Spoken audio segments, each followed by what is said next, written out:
You need a square paper, measurements are on the screen. Add glue on one side and join the edges.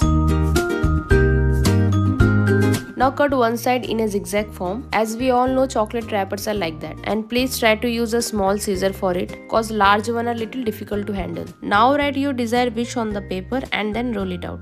Now it's time to seal our zigzag pattern by using glue. Now put your wish inside and then seal it. So it's depend on your paper size how much big you want your chocolate to be. My chocolate paper is small, so I'm putting only one wish, but if you have a big paper you can put as many as you wish. And that's it, your chocolate wish paper are ready.